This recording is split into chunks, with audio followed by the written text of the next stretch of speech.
Zita rangu ndinoitwa VaBornface Muponda, ndichitwa Sekuru Katerera. Ndinoonekwa kuno kuUzumba, Maramba Fumwe, kunyika yaChifinyajina kuChisango village, padyo negomo rinofema rinonzi Chawazumba. Kana mhondoro yafa, tinoti mvura yadeuka.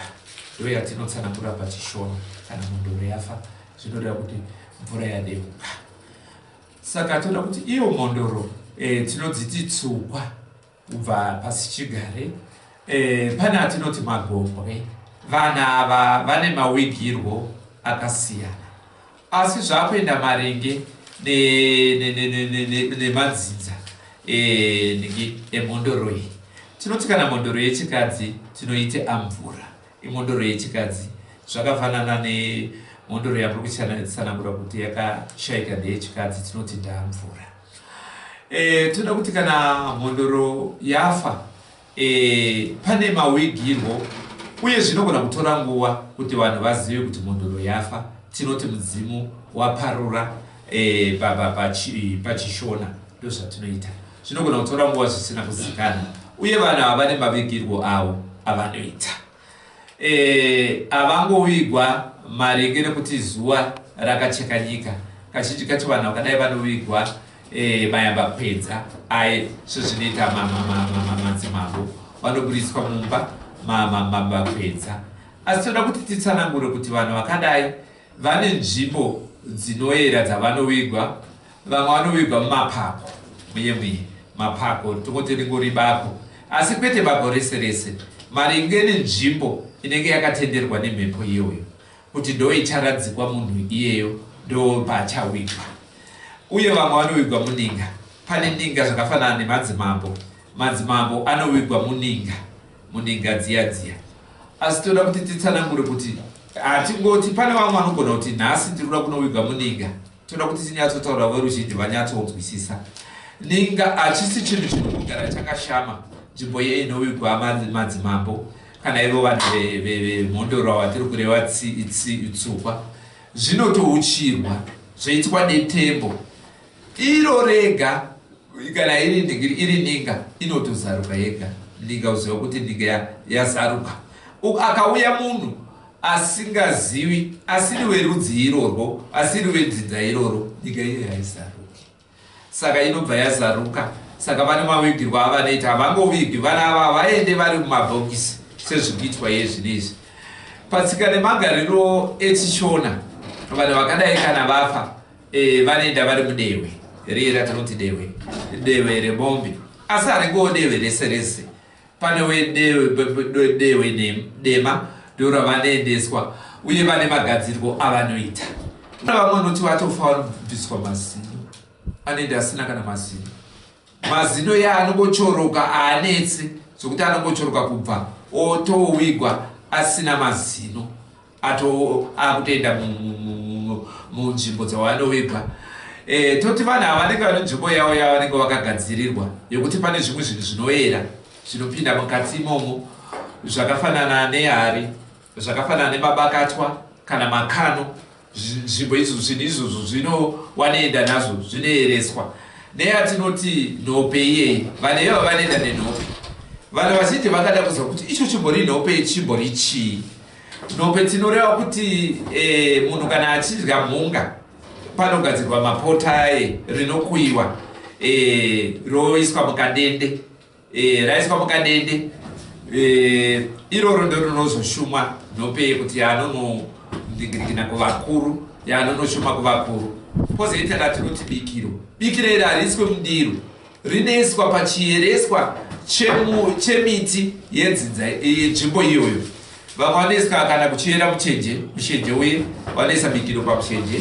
Kana vachiyeresa pamunondo, vanoisawo bikiro iroro pamunondo, kana kuti pamusasa panogona kuiswa mashizha anokwana kuita mana, roiswa bikiro. Bikiro ifodya yechishona inoiswa ipapo.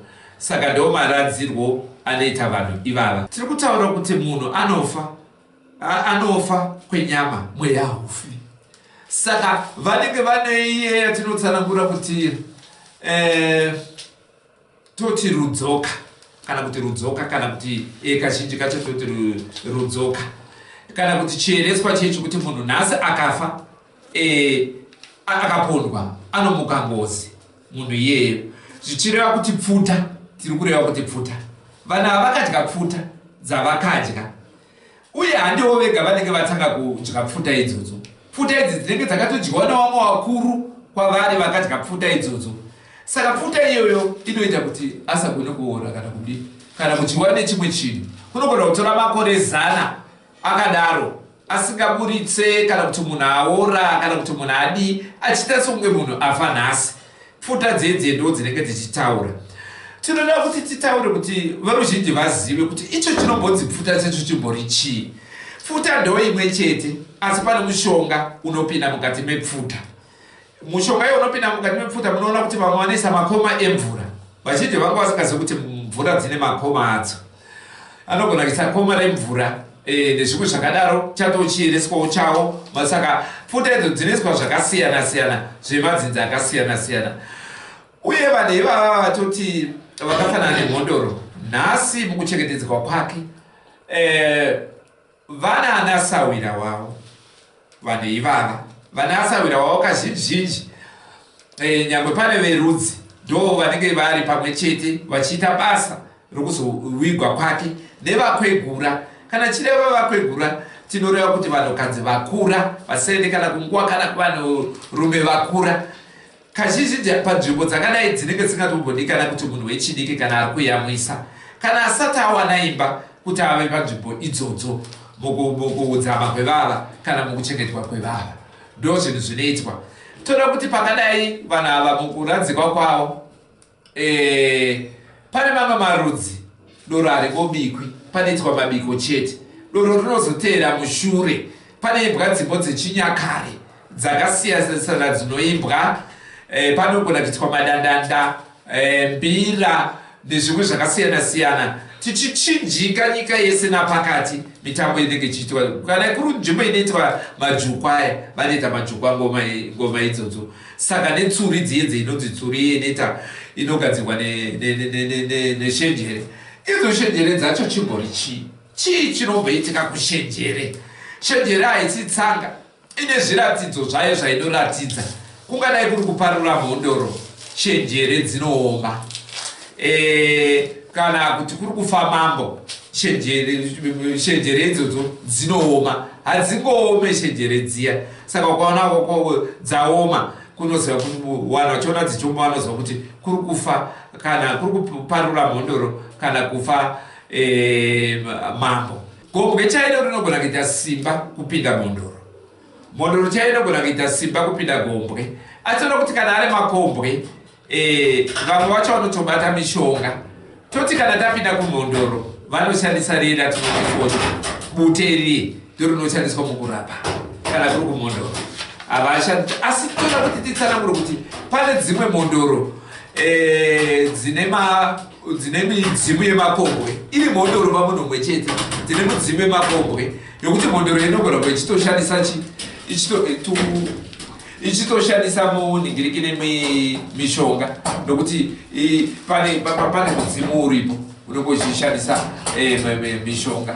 Patsika nemagariro chiko chakati chiitika iro zhizha risati rakwana, mvura isati yanaya, pakanga paine gadziriro yakanga ichiitwa. Gadziriro yakanga ichiitwa toda kutaura kuti waiti kana chirimo chakuda kunokwana chisati anosvika pakati pechirimo, maringe vanhu vaienda kumhondoro vachibvunza, haingoenda ari munhu mumwe chete, vaienda vari vanhu venharaunda, vamwe vaitobva kumwe kuuya kuzobvunzira, vachitarisirwa kuti mwaka uri kupindwa uyu unenge wakamira sei gore. Ndo paitsanangurwa ipapo kuti gore rino kune nzara, mbeu dzamunofanira kunge muchidyara muchisima pasi, imbeu dzakati ndo dzamunofanira kunge muchidyara zviyo, mhunga nezvimwe zvakadaro. Kana kuine dutu, waitotsanangurwa kuti kune dutu rakanyanya. Kana kune mvuramabwe, kwaitotsanangurwa kuti kune mvuramabwe iriko. Chenjerai zvinoti. Kana kuine nzara, waibva watsanangurirwa zvese. Saka munoona kuti pane chemero yakanga ichiitwa pachishona, zvinhu zvisati zvaitika. Kana riri dutu harairegererwa kakuti dutu ringariuye rikuzoparadza zvaro, rodzi rakataurwa, raizouya rakareruka. Vaisa fodya pasi, vokumbira pesi parienda tinoti matendency pachishona. Matendency kunzwirwa nyasha zvokumbirwa dutu raizogona kuuya zvaro raiuya rakareruka. Maringe nezvirwere zvinoitika munyika, munoona kuti pane zvirwere zvakasiyana siyana. Iyo matsika nemagariro epasichigare kwakauya zvirwere zvakasiyana. Kwakauya naforoeza, kwakauya zvirwere zvakafanana nechirwere chemhezi, kwakauya zvirwere zvekubuda ropa, zvimwe zvezvirwere zvakapedza vanhu.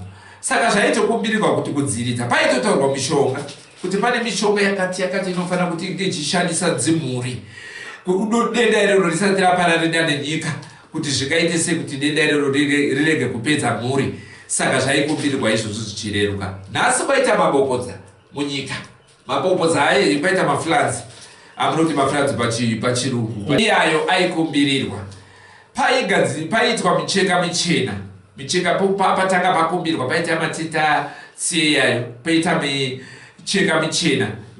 Micheka michena yayanikwa paruware kana kuti pamiti inoera paruware chaipo pakangarara.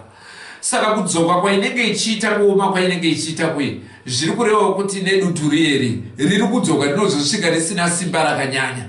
Saka ndozvo zvimwe zvinhu zvakanga zvichiitwa patsika nemagariro epasichigare.